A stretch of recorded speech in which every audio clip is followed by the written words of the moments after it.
जय हिंद आप सभी को। जैसा कि आप सभी जानते हैं, एमपी जेल प्रेरी और फॉरेस्ट गार्ड की संयुक्त भर्ती परीक्षा का पेपर 25 मई से स्टार्ट हो गया है। और इस वीडियो में हम 25, 26 और 27 मई की भी जो मैथ्स के इम्पोर्टेंट क्वेश्चन पूछे गए हैं, यानी पेपर में आए हुए क्वेश्चन, हो सकता है इनकी वैल्यू अलग हो, लेकिन पेपर में आए हुए क्वेश्चनों को हम यहाँ पे देखने वाले हैं।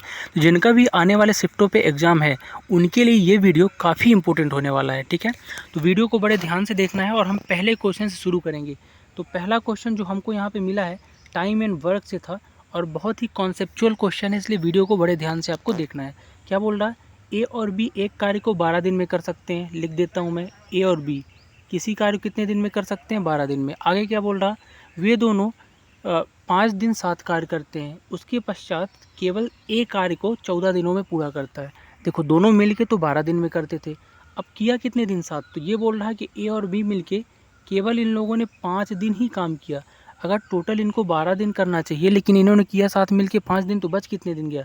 तो बच गया 7 दिन का कार्य।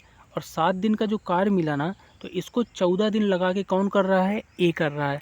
कहने का मतलब ये है कि ए तो लास्ट तक कर रहा, लेकिन ए जो क्या कर रहा है कि बी का भी 7 दिन का कार्य कर रहा है, क्योंकि बी 5 दिन के बाद छोड़ दिया, तो बी के 7 दिन का काम भी ए जब करेगा तो उसको 14 दिन लग जाएगा शेष कार्य को। तो ए जो है अपना 7 दिन तो खुद का करेगा जो बचा था, और साथ में बी वाले का भी 7 दिन आगे करेगा, तो उसको कितने दिन लग जाएगा? 14 दिन। तो यहाँ से आपको एक कॉन्सेप्ट पता चल गया कि ए अपना खुद का 7 दिन किया और बी का 7 दिन किया, तो बी के 7 दिन के काम को, बी के 7 दिन के काम को ए कितने दिन में कर रहा है? तो ए उसको 7 दिन में ही कर रहा है, क्योंकि 7 दिन तो अपना और 7 दिन उसका, तब 14 दिन यहाँ क्वेश्चन में दिया है। इसका मतलब आप एक चीज़ कह सकते हो कि ए और बी की जो इफ़िशेंसी है ना, 1:1 में है, यानी 1:1 है, क्योंकि 7 दिन का काम को 7 दिन में ही कर रहा है। इसका मतलब इफ़िशेंसी क्या है? ए और बी की 1:1 ही है। ठीक है, तो ए की इफ़िशेंसी ये है और बी की ये मैंने लिख दिया 1+1। अब अगर साथ में इनके काम करने पे 12 दिन लग रहे हैं, तो दोनों की इफ़िशेंसी को 1+1 जोड़ोगे तो क्या आएगा? 2 आएगा। और इफ़िशियंसी को अगर उनके दिनों के साथ गुणा कर दोगे तो टोटल वर्क मिलता है, तो 12 × 2 करोगे 24 यूनिट क्या हो जाएगा? Total work. तो टोटल वर्क कितना है यूनिट में? 24 यूनिट। अब क्वेश्चन बोल रहा है केवल ए कार्य को कितने दिन में करेगा, तो 24 यूनिट वर्क है और ए की इफ़िशियंसी कितनी है? 1 है, तो 24/1 कर दोगे, यानी कि टोटल वर्क बटे इफ़िशियंसी कर दोगे तो चीज़ें पता चल जाएंगी। तो 24/1 करोगे तो 24 दिन अकेले एक लगेगा पूरे कार्य को करने पे। ठीक है, आई होप आप क्वेश्चन समझ पाए होंगे। नेक्स्ट क्वेश्चन देखेंगे। अगला क्वेश्चन आपके सामने है कि 47 मीटर पर सेकंड की गति से चलने वाली ट्रेन एक सिग्नल को 13 सेकंड में पार कर सकती है, तो ट्रेन की लंबाई मीटर में बताइए। देखो, आपको एक चीज़ पता होनी चाहिए कि कोई सिग्नल वगैरह हो तो उसकी लंबाई को हम नगण्य मानते हैं। जब ऐसे में किसी सिग्नल या किसी खंभे की लंबाई को नगण्य मानेंगे, तो जो डिस्टेंस तय करेगी ना ट्रेन, अपनी खुद की ही डिस्टेंस को तय करेगी। जितनी लंबी ट्रेन होगी उसी की डिस्टेंस को तय करेगी, और ट्रेन की लंबाई ही पूछ रहा है। तो आपको एक चीज़ पता दिया क्या क्या है, तो आपके पास स्पीड दिया है। स्पीड कितना दिया है? 47 मीटर पर सेकेंड। टाइम दिया है, टाइम कितना दिया है? 13 सेकेंड दिया है। ठीक है, 13 सेकेंड। अब निकालना क्या है? लंबाई। तो आपको पता है कि डिस्टेंस यानी दूरी बराबर क्या होता है? चाल गुणे समय। क्या होता है? Speed into time. ठीक है, बस सिंपल सा क्वेश्चन है। 47 × 13। अब 47 × 13 कर दोगे तो डिस्टेंस आ जाएगी, और 47 × 13 जब करोगे तो आपका 611 मीटर आ जाएगी डिस्टेंस। ठीक है, थर्ड क्वेश्चन अगला देखेंगे। क्या बोल रहा है? यदि एक मोबाइल को 12,440 रुपये में बेचने पर हुआ लाभ इसे 10,400 में बेचने पर हानि के बराबर है, तो मोबाइल का क्रय मूल्य ज्ञात कीजिए।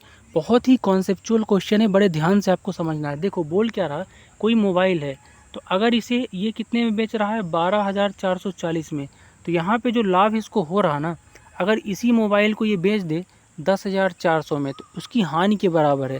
यानी कि आपको दो आपका एसपी दिया है, एक बार बेच रहा तो उतने का ही लाभ हो रहा और एक बार बेच रहा तो उतने की ही हानि हो रही।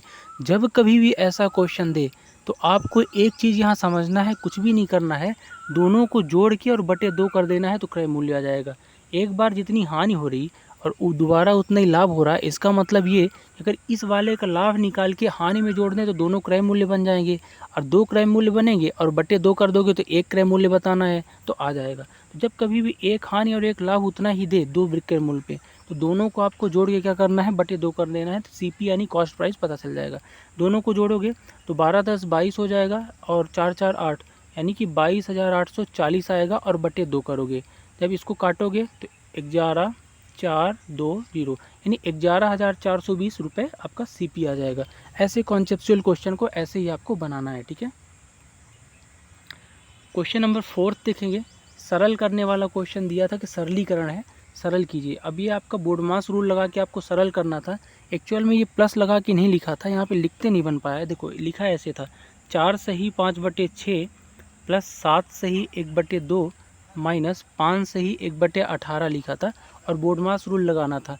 ये तो आप खुद से बना लोगे, पहले तो आप इसको सिंपल भिन्न बनाओ तो 6 चौको 24 5 29/6 हो जाएगा। ये हो जाएगा प्लस 7 दूनी 14 1 15/2 और ये हो जाएगा 18 पंचे 90 1 95/18, इस तरह से हो जाएगा, ठीक है। इसके बाद आप क्या करोगे इसे, ठीक है, आई थिंक यही लिखा हुआ है, 6 पंचे 30 6 चौको 24 7 दूनी 14 1 15/2 और ये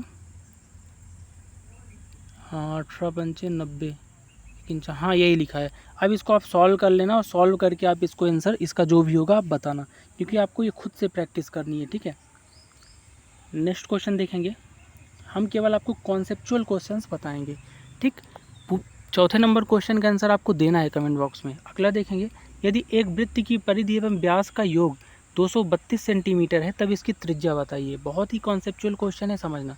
एक मान लो ये वृत्त है, वृत्त की परिधि और व्यास का योग कितना है, 232 है, यानी दोनों को जोड़ना है। वृत्त की परिधि क्या होती है आपको पता है, वृत्त की परिधि होती है 2πr और वृत्त का व्यास क्या होता है, देखो वृत्त का व्यास अपन बोलते हैं d, लेकिन एक बात बताओ d क्या होता है, 2r, यानी त्रिज्या के दोगुने के बराबर होता है। तो मैं वृत्त के व्यास को 2r भी लिख सकता हूँ, यानी कि यही तो दिया है कि वृत्त की परिधि 2πr प्लस 2r यानी वृत्त का व्यास, दोनों का योग कितना दिया है, 232 दिया है। अब त्रिज्या यानी r बताना है। देखो दोनों में कॉमन क्या है, 2π दोनों में कॉमन है, सॉरी 2π नहीं 2r कॉमन है। 2r निकाल लिया तो बचा क्या, पाई प्लस 2 बचा, पाई प्लस 2 नहीं पाई प्लस 1, 2r निकाला, बराबर कितना हो जाएगा इधर 232, ठीक है। अब यहाँ से 2 इधर ले जाओगे कट जाएगा तो यहाँ क्या बचेगा, केवल 116 बचेगा। तो 116 बराबर क्या आपका बचेगा, r into pi plus 2 pi plus 1, ठीक है, 116 बचेगा। अब r निकालना है आपको, r निकालना है तो पाई प्लस 1 जो है, पाई की वैल्यू रख दो और उधर ले जाओ तो r आ जाएगा। इसको करने का और आगे मैं यहाँ पे लिख देता हूँ, देखो और आगे जब जाओगे इसको करने के लिए तो पाई बराबर यहाँ लिख देता हूँ, r तो आपका यहाँ रहे आएगा और पाई बराबर क्या हो जाएगा 22/7 और प्लस 1 और बराबर कितना है इधर 116 है, क्योंकि 2 उधर ले गए थे तो ये कट गया था आपका, तो 232 से 116 आया। तो 22/7 प्लस 1 करोगे तो 7 एकम 7 और 22 7 29/7 हो जाएगा। 29/7 r इंटू 29/7 बराबर 116। अब जगह कम है इसलिए थोड़ा मिटा रहा हूँ, तो इसको नोट कर लेना आप। तो r बराबर क्या आएगा 22 सत्ते 29/7 हो जाएगा और उधर जाएगा, ठीक है। तो क्या था ये था आपका पाई प्लस 1 यानी 22/7 प्लस 1 था और ये बराबर कितना था 116 था, ठीक है। तो r इंटू ये क्या हो जाएगा 7 एकम 7 और 22 9 7 29/7 बराबर 116। अब क्या करो, r निकालने के लिए इसको पक्षांतर कर दो, इधर 29/7 है तो उधर जाएगा 7/29 हो जाएगा, तो 116 गुणे 7/29 कर दो। आपको पता है 29 चौको क्या होता है 116 होता है, तो अब 7 गुणे 4 यानी r बराबर क्या बचा 28 बचा और 28 ही आपका आंसर हो जाएगा। 28 सेंटीमीटर त्रिज्या है, ठीक है। कुछ नहीं करना था आपको, वृत्त की परिधि 2πr और व्यास 2r दोनों को जोड़ के बराबर 232 लिखना था और r निकाल लेना था। कैलकुलेशन खुद से करनी है, ठीक है। हम यहाँ पे आपको जल्दी जल्दी कॉन्सेप्ट बताएंगे किस हिसाब से क्वेश्चन आपके आ रहे हैं। अगला क्वेश्चन देखेंगे, क्वेश्चन नंबर 6 है। क्वेश्चन नंबर 6 क्या बोल रहा है देखते हैं।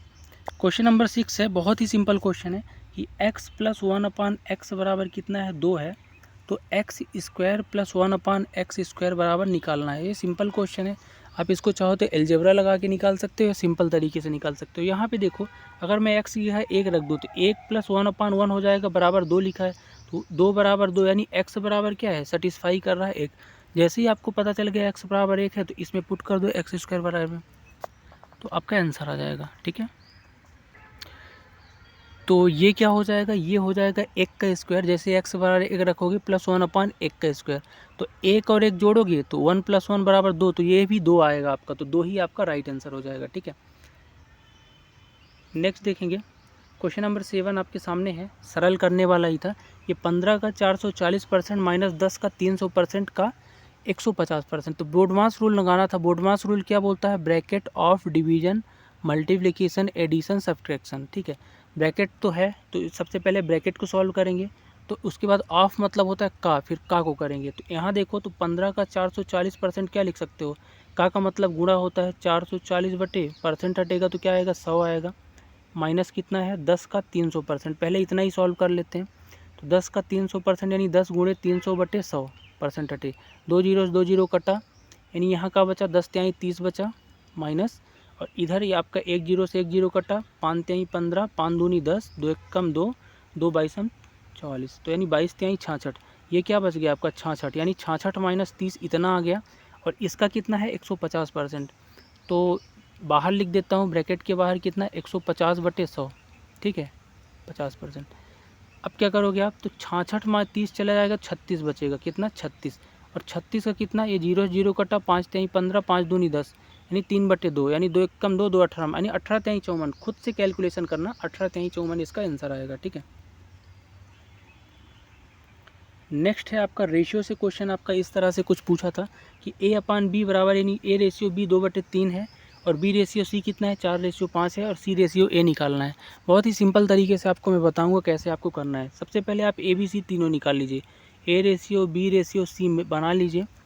A बटे B क्या है? 2 3 है, तो A की जगह 2 और B की जगह 3 अपन ने रेशियो लिख दिया। ठीक है, इसके बाद आगे क्या कह रहा है? बी रेशियो सी, यानी बी की जगह फिर से बी आया। जब दोबारा बी आया तो एक बार बी आ चुका है, तो दोबारा आपका 4 नीचे आएगा बी। फिर सी कितना है? 5 है, तो 5 यहाँ पे लिखना। यहाँ पे 5 क्यों लिखना है? क्योंकि दूसरी वाली लाइन पे लिख रहे हैं, यहाँ मत लिख देना।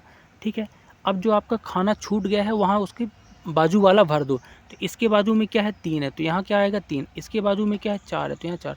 अब सबको इंटू कर दो, तो 4 दूनी क्या हो जाएगा? 8 हो जाएगा। रेशियो 4 त्याई ये क्या हो जाएगा? 12 हो जाएगा, और ये रेशियो 5 त्याई क्या हो जाएगा? 15, यानी 8 12 15 ABC का रेशियो आ गया। समझ में ना आए तो रिवाइज करके देख लेना। अब कोई भी रेशियो आप बता सकते हो। सी रेशियो ए पूछा है, सी कितना है? 15 है। ठीक, ए कितना है? 8 है, तो 15/8 या 15/8 आपका राइट आंसर आ जाएगा। तो इस तरह से आपको बनाना है। ठीक है, नेक्स्ट 9वां क्वेश्चन देखेंगे। 9वां क्वेश्चन भी टाइम एंड वर्क से बहुत ज़्यादा पूछा रहा है, प्रॉफिट एंड लॉस और टाइम एंड वर्क से। देखते हैं, ए एक काम का 1/3 भाग को 3 दिनों में करता है। अगर मान लो ए है किसी काम का 1/3 भाग 3 दिन में करता है, तो पूरा काम कितने दिन में करेगा? 9 दिन में करेगा। 3 त्रिकाई 9 हो जाएगा। 1 भाग 3 दिन में, तो पूरा काम 3 दिन है, 3 भाग है तो 3 भाग 9 दिन में। इस तरह से लिख सकते हो। ठीक है, इसी तरह से बी की बात करूं तो बी जो है काम का 3/5 भाग 6 दिन में कर रहा है। अगर काम का 3/5 यानी 3 भाग 6 दिन में कर रहा है, तो 5 भाग टोटल कितने दिन में करेगा? टोटल मैं बता देता हूँ, तो ये आपका 10 दिन में करेगा, क्योंकि 6/3 करोगे तो 1 भाग आएगा, और 1 भाग आपका 6/3 करोगे 2 आएगा, और फिर 5 भाग टोटल करोगे तो 2 पंचे 10 हो जाएगा। यानी कि इसको आप ऐसे भी लिख सकते हो कि ए जो है पूरा काम 9 दिन में और बी 10 दिन में करता है। अब क्या बोल रहा कि ए और बी दोनों साथ काम को कितने दिन में करेंगे। इसके लिए सबसे पहले एलसीएम निकाल के टोटल वर्क निकाल लो। 9 और 10 का एलसीएम क्या आएगा? 9 10 90 यूनिट टोटल वर्क है। अब इफिशिएंसी निकाल लो। तो इफिशिएंसी कैसे निकालोगे? टोटल वर्क जो आपका 90 आया उसमें बटे 9 करोगे तो एक इफिशिएंसी आएगी, तो 90/9 करोगे 10 आएगा। 9 10 9, तो एक इफिशिएंसी 10 आ गई। इसी तरह से बी की क्या आएगी? तो 90/10 करोगे तो 9, तो बी की इफिशिएंसी 9 आ गई। अब बोला क्या है क्वेश्चन में? ए और बी साथ मिलके काम करते हैं। ठीक है, तो ए और बी की इफिशिएंसी कितनी है? 10 और 9 है, और 10 और 9 को जोड़ोगे तो क्या होगा? 19 होगा इफिशिएंसी दोनों के साथ में, ए प्लस बी की। ठीक है, टोटल वर्क कितना है? 90 है। टोटल वर्क जो 90 यूनिट है ना, उससे डिवाइड करोगे दोनों की इफिशिएंसी 19 को, तो क्या आ जाएगा आपका? क्या आ जाएगा आपका? आपका आ जाएगा कितने दिन में ये कार्य करते हैं। तो 90/19 को क्या लिख सकते हो आप? इस तरह से भी लिख सकते हो, और 19 चौको 76 और 14, यानी कि 4 से ही 14/19 भी लिख सकते हो। यही आपका राइट आंसर होगा। ठीक है, तो इस तरह से आप क्वेश्चन को बना सकते हो। आगे की तरफ बढ़ेंगे और अगला क्वेश्चन देखेंगे। ठीक है, एक सेकंड। 10वां क्वेश्चन देखते हैं। देखो क्या कह रहा है? x/50 बराबर 60.5/x है। तो x का मान निकालो। x बटे क्या है? 50 है, बराबर 60.5 बटे क्या है x है, तो x का मान निकालना है। बहुत ही सिंपल क्वेश्चन है।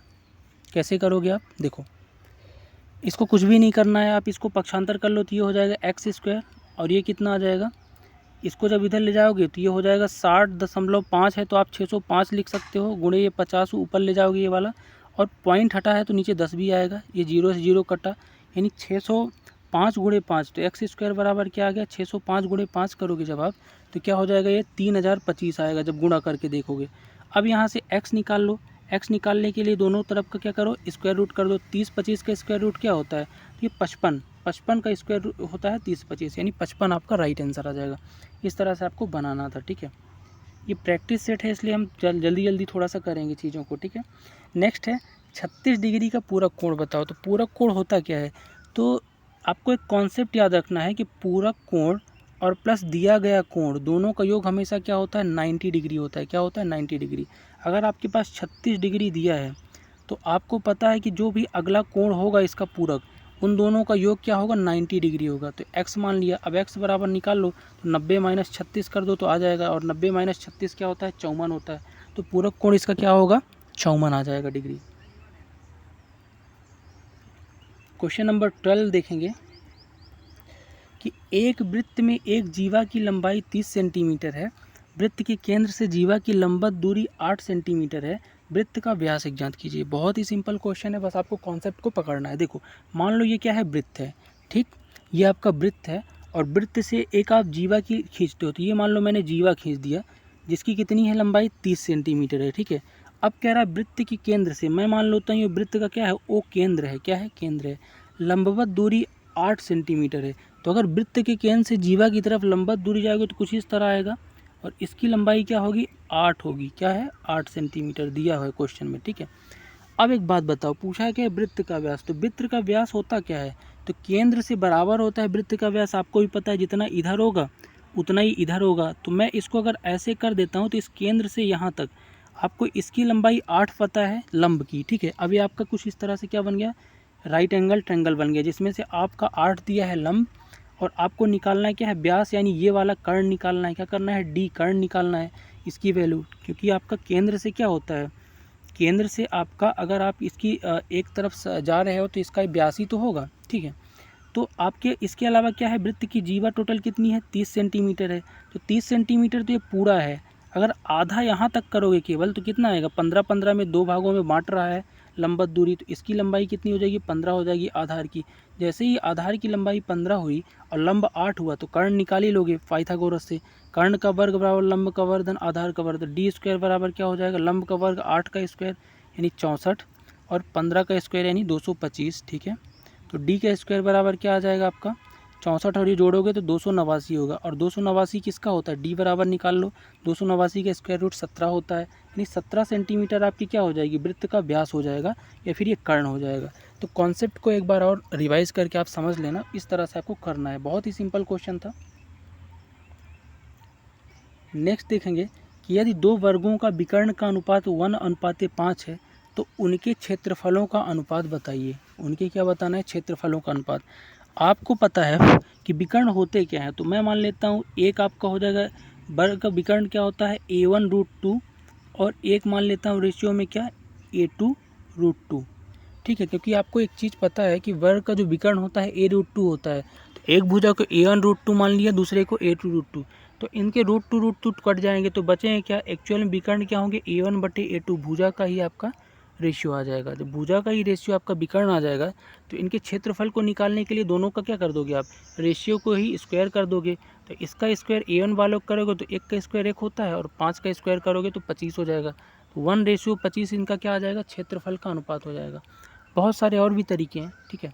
तो 1:25 आप ही का आंसर आ जाएगा, ठीक। आगे बढ़ते हैं और क्वेश्चन नंबर 14 की तरफ बढ़ते हैं।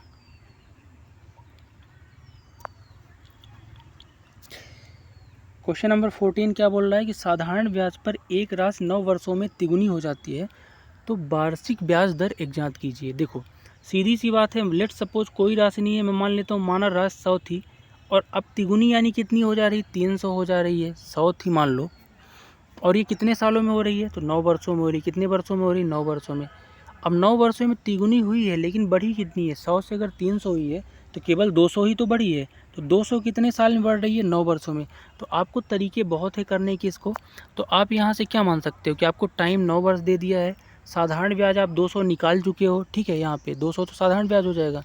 तो आप यहाँ से निकालना क्या है? रेट निकालना है तो बिल्कुल निकाल सकते हो सिंपल वाले फार्मूले से, मूलधन गुणे दर गुणे समय बटे 100 से। आपके पास साधारण ब्याज कितना है? 200 है, बराबर मूलधन कितना है? 100 दिया है, गुणे दर कितना है? दर ही तो निकालना है आर, और समय कितना है? गुणे 9 दिया है और बटे 100।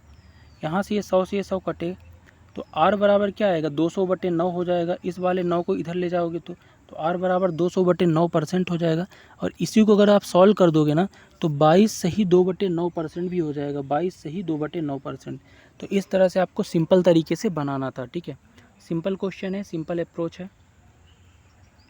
क्वेश्चन नंबर 15 देखेंगे कि निम्न प्रश्न में प्रश्नवाचक चिन्ह के स्थान पर लगभग का क्या मान आएगा। अब ये क्वेश्चन बहुत ही कॉन्सेप्चुअल है, ध्यान से समझना है। जब कभी भी लगभग वाले क्वेश्चन आपको दे दे कि लगभग क्या मान आएगा, तो आपको लगभग मान के ही क्वेश्चन को सॉल्व करना है। देखो यहाँ पे लिखा क्या है? 24.93 लिखा है। मैं 24.93 को लगभग 25 मान लेता हूँ, प्लस 70.02 है तो 70 मान लेता हूँ लगभग, प्लस क्या है 9.92 है तो इसको मैं 10 मान लेता हूँ लगभग। ये बराबर कितना है? इधर जाओगे तो क्या लिखा है? 2207 लिखा है। तो मैं इसको लगभग क्या मान लेता हूँ? 2207 ही मान लेता हूँ। क्या मान लेता हूँ? एक सेकंड मिटा के लिखता हूँ, रुकना। इसको मैं क्या मान लेता हूँ?